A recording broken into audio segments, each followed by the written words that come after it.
بسم الله الرحمن الرحيم الحمد لله والصلاة والسلام على رسول الله وعلى آله وصحبه وموالاه.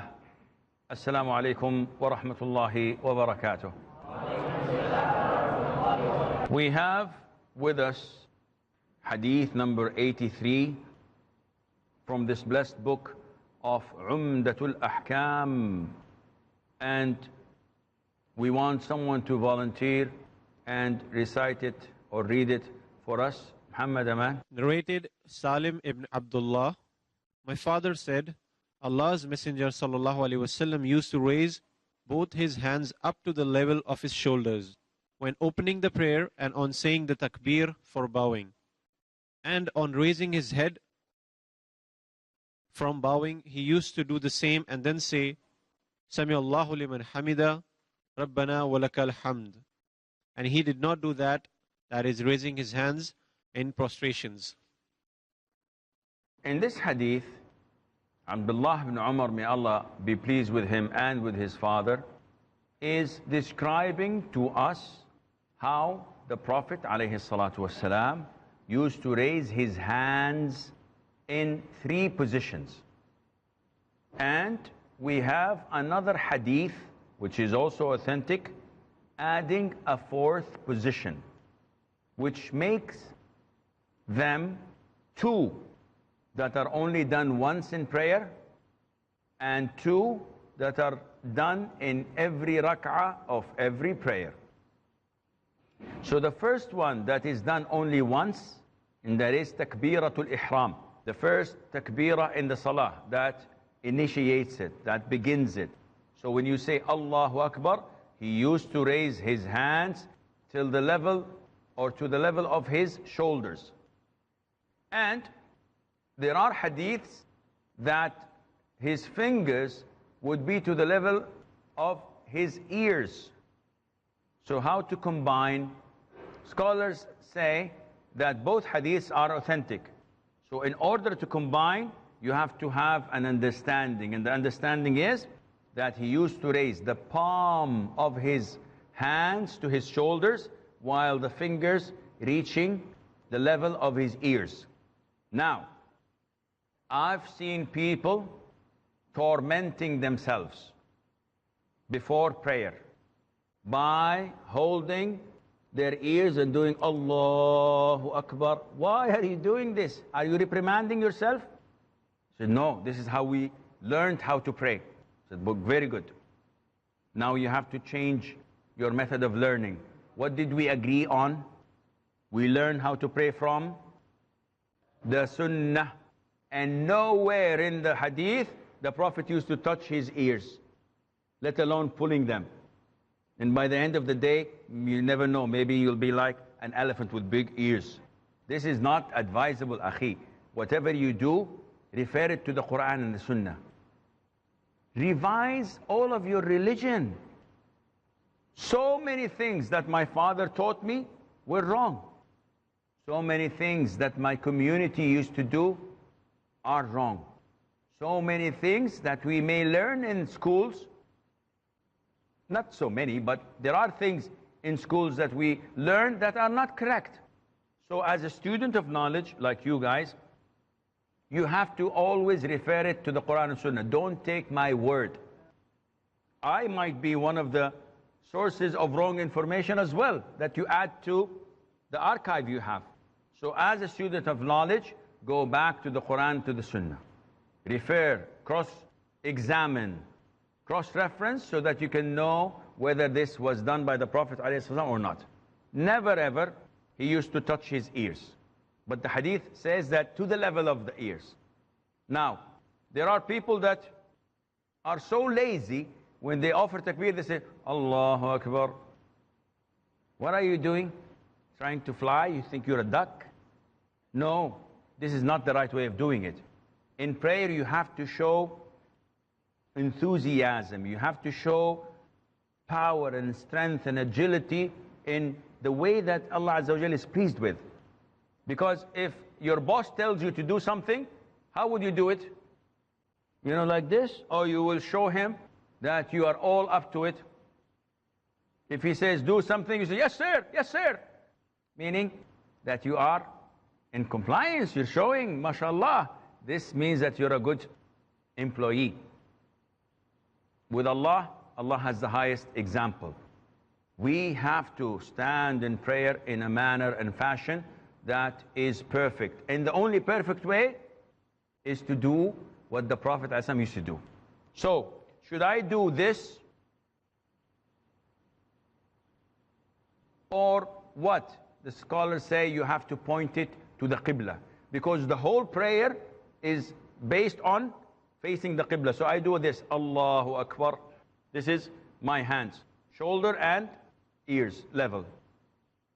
Now, I don't tell you bring a ruler and try to measure exactly, no, a little bit, okay, now it's good. But you know what I mean. Islam is a religion of simplicity. So, Ibn Umar, may Allah be pleased with him, telling us he used to do this in Takbiratul Ihram. Once, because it doesn't come more than once in a prayer. The second place, which is only once in the prayer, is when the imam or the individual or the follower is standing from at-tashahhud, which is the second rak'ah, to the third. So the minute you stand to the third rak'ah, you raise your hands and say Allahu Akbar. Of course, this only comes in 3 rak'ah prayer and 4 rak'ah prayer. Can I do this in Fajr? No, because there isn't any third rak'ah.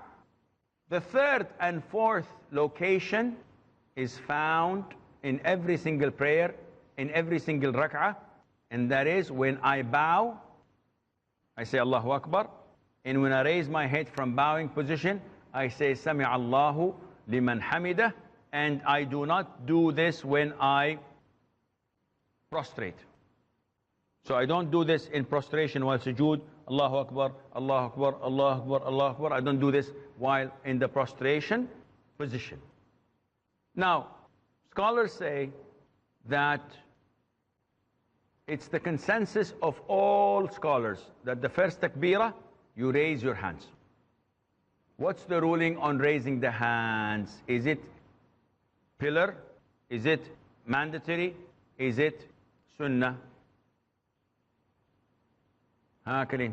So Takbiratul Ihram, it's a pillar, but in the following rakats, it's a sunnah. Okay, he says that in the beginning takbirah, it is a pillar, but in the remaining takbiras of the salah, it is a sunnah. Who agrees with this opinion?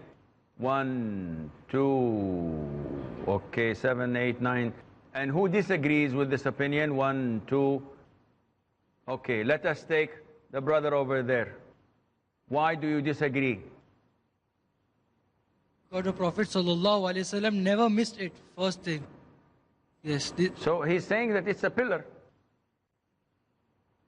No. He said that the first takbirah, raising the hand, is a pillar.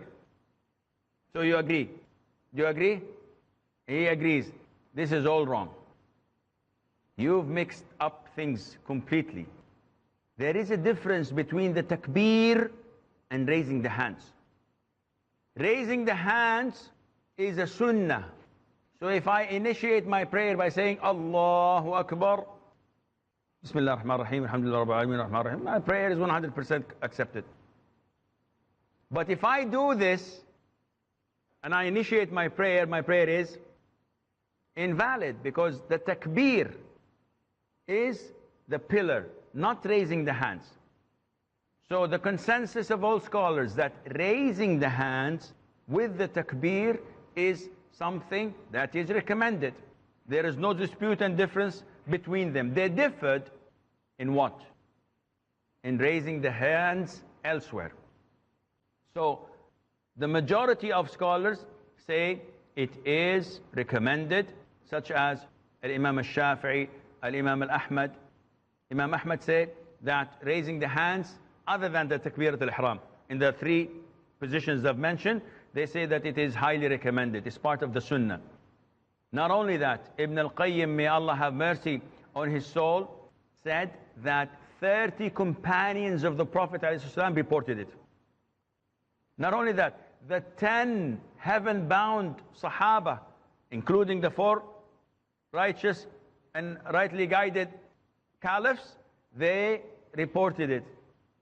Al-Imam Al Hakeem, Abu Abdullah Al Hakeem, the one who compiled Al-Mustadrak ala Sahihain, he said, I do not know of a sunnah that the 4 caliphs of Islam agreed upon. Among the 10 heaven-bound, all of them agreed upon, other than raising the hands in prayer. So it is not something that is a difference of opinion. No, this is something that all the companions did it. And the sunnah of the Prophet ﷺ on doing it. And that is why we know that if there is a school of thought that says otherwise, that this opinion we respect, but at the same time, we'd rather follow the companions, may Allah be pleased with him. And this is the opinion of Al-Imam Abu Hanifa. The school of Abu Hanifa, may Allah have mercy on his soul, say that you do not raise your hands except in the beginning. And as you have heard, and as I've read to you, this is wrong, and it goes against the sunnah of the Prophet ﷺ. However, if I don't raise my hands, is my prayer void? No, your prayer is complete. But you will lose the reward of following the sunnah of the Prophet ﷺ. Moving on to hadith number 84. And the brother there. Narrated Ibn Abbas, the Prophet ﷺ said, I have been ordered to prostrate on 7 bones, that is, on the forehead along with the tip of the nose, and the Prophet pointed towards his nose, both hands, both knees, and the toes of both feet, and not together, roll up the clothes or the hair. Sahih al-Bukhari. Regarding the addition at the end, where the Prophet ﷺ say, and not gather or fold or roll up the clothes or the hair, this is not mentioned in the text of Umdatul Ahkaam, but it is authentic. And because the brother had read it, we may inshallah come to explain it just after this short break, so stay tuned.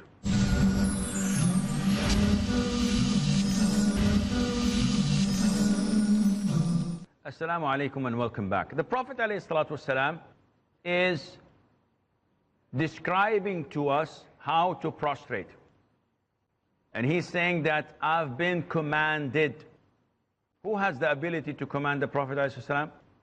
Only Allah Azza wa Jal. So this is how we should prostrate. He was commanded to prostrate on 7 bones. The head, he said, and pointed to the tip of his nose, which means that the nose and the forehead are alike. And that is why, if someone only prostrates on the tip of his nose, is this permissible? No. And if someone, like a lot of the children do, only, they don't prostrate on the forehead, they prostrate on their heads, so that they can look what's happening behind them. So they'll do this and they look left and right and check on the people and play around. This is acceptable? No, it has to be the forehead and the nose. And then the Prophet said, the hands, the knees, and the feet. And among the mistakes that a lot of the Muslims do is not erecting the feet properly. You've seen this a lot. Lazy people, lazy worshippers. When they prostrate, you see their feet dangling in the air. While they're prostrating, their feet are dangling, maybe they rub each other together. So while you're prostrating, you hear in front of you, someone is rubbing his feet together. This is awkward. Some of them put or place their feet like this, pointing the fingers to the direction of the Qibla and erecting their feet. They let their fingers point to the other side or to the opposite side of the Qibla. And this is not a correct prostration. Their prostration is not valid. Understood? Some of the people, and I've seen this, don't prostrate on the palms of their hands. Instead, they prostrate on their fingertips. and as if they're doing push-ups or some sort of, hyped way of exercise. And this is not permissible. The sunnah and the right way of doing it is you place the palms of your hands on the ground and pointing it to the qibla. Some people do this. Some people do that. And the sunnah is to do this in the direction pointing to the qibla, because this is the soul of your prayer. And scholars differed where to put the feet when you prostrate. Keep them apart or make them close. There isn't anything specific telling us where to put them, except for the hadith of Aisha, may Allah be pleased with her, when she said that I woke up once in the middle of the night and it was dark. We did not have any candlelight, and I did not know where the Prophet was. He wasn't next to me in the bed. So I started touching in the room, and my hands fell on the Prophet's feet erected, and he was praying, and she told us the supplication he was saying. Allahumma inna a'udhu biridaka min sakhatik wa bimu'afatika min uqubatik, to the end of the dua. So she said this, which indicates that both of his feet were close together because she touched them with one stroke. This is the only evidence. Other than that, there is no evidence saying that we should keep them apart or make them or join them together. So the most authentic opinion, and this is the choice of Shaykh Ibn Uthaymeen, may Allah have mercy on his soul, that you put them together. So this is regarding prostrating on the 7 bones. Now, prostration is by far one of the greatest deeds in Islam. And that is why in Sahih Imam Muslim, the Prophet tells us, when the son of Adam prostrates, the devil takes a corner and starts to cry. So you have the ability to make the devil cry. The devil cries and says, I've been ordered to prostrate and I refused, and I was doomed into hell forever, for eternity.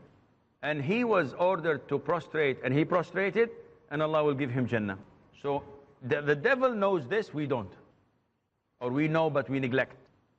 And the Prophet said, alayhi salatu wasalam, that any servant of Allah who prostrates, Allah Azza wa Jal would give him for that prostration a good deed, a hasanah, and would erase away from him a bad deed, a sayyah. So prostration is something not to be taken lightly. One should know that the closest he is to his Lord is when prostrating. The Prophet said, alayhi salam, the closest a servant of Allah is to his Lord is when he is prostrating. So choose whatever you wish of dua while you are in prostration. Allah would answer your dua. And before you ask me, Shaykh, is it permissible to make dua in our native language? I would say it's an issue of dispute among scholars. The most authentic opinion is, if you know how to make this particular dua in Arabic, you must. But if you don't have the knowledge in Arabic, for example, I'd like to say, oh Allah, not forgive my sins, this is easy. If I want to say, oh Allah, help me in paying off my debts and getting my daughter married, for example. And I don't know how to say this in Arabic.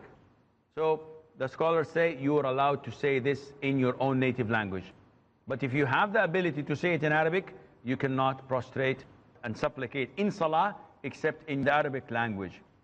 If it's not in the Salah, if I'm going around the Kaaba, if I'm doing sa'i between the Safa and Marwa, if I am sitting home and just wanting to supplicate, it's okay to do it in your own native language.